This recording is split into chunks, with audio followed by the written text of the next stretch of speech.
Kalau misal dakwah dengan kasar boleh nggak sih? Kalau saya memandang bahwa inti daripada dakwah itu kan berasal daripada kata-kata da'a yad'u dakwatan.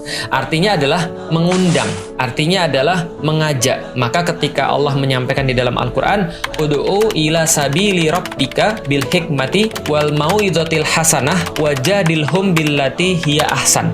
Jadi ketika Allah mengatakan pada orang-orang muslim, ud'u ila sabili rabbika. Ud'u, undanglah mereka, ajaklah mereka ila kepada sabili rabbika, kepada jalan Tuhanmu, bil hikmah, dengan kata-kata yang baik, dengan sebuah hikmah yang baik, wal mau'izatil hasanah, dan juga sebuah nasihat yang baik atau segala sesuatu yang bersifat santun. Wajadilhum billati hiya ahsan. Kalau tidak bisa maka debatlah mereka juga dengan cara yang baik. Maka ada tiga ini semuanya dirangkai dengan satu kata. Kata itu adalah ud'u. Ud'u artinya adalah ajaklah mereka, undanglah mereka. Pertanyaan saya sederhana. Nah, kalau kita mau ngajak orang ke rumah kita, misalnya, yuk datang ke rumah yuk, kita ngajaknya dengan cara seperti apa? Apakah kita ngajak dengan marah-marah? Apakah kita ngajak dengan lembut? Apakah kita ngajak dengan sindiran? Apakah kita ngajak dengan nyakitin hati dia? Enggak. Maka kata-kata dakwah itu sendiri sudah bermakna sesuatu yang terbaik yang bisa kita berikan bagi mereka. Maka kata Allah, kalau misalnya Anda ingin mengundang orang, bisa jadi dengan tiga cara.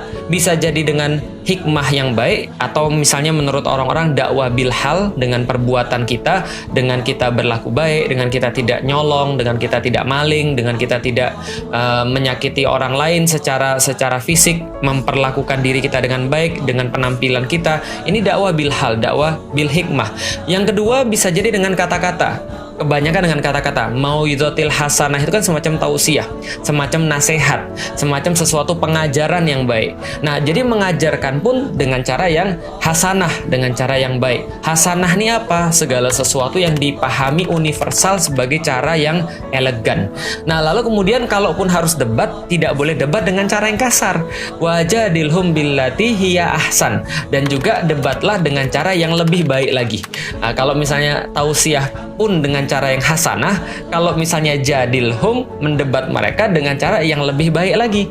Nah, maka kalau kita melakukan itu, itulah yang dimaksud dengan dakwah. Jadi kalau saya secara pribadi, saya lebih memilih untuk mengambil makna dakwah sebagai sebuah undangan. Sehingga kalau kita mengundang orang, ya perlakukanlah mereka sebagai undangan, bukan perlakuan mereka sebagai tawanan, atau bukan perlakuan mereka sebagai seorang terdakwa di meja sidang gitu kan ya. Nah, itu adalah kalau saya secara pribadi, walaupun mungkin pasti saya kurang sempurna ketika mempraktekkan hal itu. Maka tentunya kalau kita melihat praktek-praktek dakwah, kita lihat saja pada Rasulullah Shallallahu Alaihi Wasallam.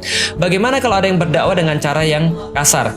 Itu mungkin bukan fase dakwah atau bukan tahapan dakwah yang dia lakukan, tapi dia sedang melakukan nahi munkar. Jadi nahi munkar ini adalah bagian daripada kewajiban juga seorang muslim.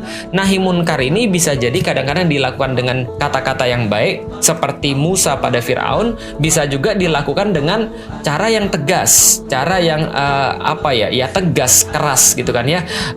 Dan itu bisa juga terjadi kalau seandainya memang diperlukan. Maka Rasulullah Shallallahu Alaihi Wasallam memesankan kepada kita, man ra'a minkum munkaran fayughayyirhu biyadihi. Maka siapapun yang melihat kemungkaran, fayughayyirhu biyadihi, maka ubahlah dengan tangan dia. Fa in lam yastati fa bilisanihi, maka kalau dia tidak mampu dengan lisannya. Fa in lam yastati fa biqalbihi, kalau dia tidak mampu maka ubahlah dengan hatinya. Maka ketika melihat kemungkaran bisa jadi dia lakukan dengan tangannya, yaitu mengubah dengan tangannya. Kita seorang ayah, kita punya anak kita kemudian berbuat maksiat. Berarti apapun yang kita lakukan harus kemudian menghentikan dia. Kalau misalnya tidak dengan kata-kata yang baik, kita bisa ngelarang, kita ngelarang. Kalau kita bisa berbuat tegas, kita berbuat tegas. Ini adalah dalam fase nahi munkar. Tapi kalau dakwah itu balik lagi adalah sebuah ajakan. Sebuah ajakan haruslah sesuatu yang lebih mudah untuk dipahami dan bersifat persuasif. Itu adalah tentang masalah dakwah.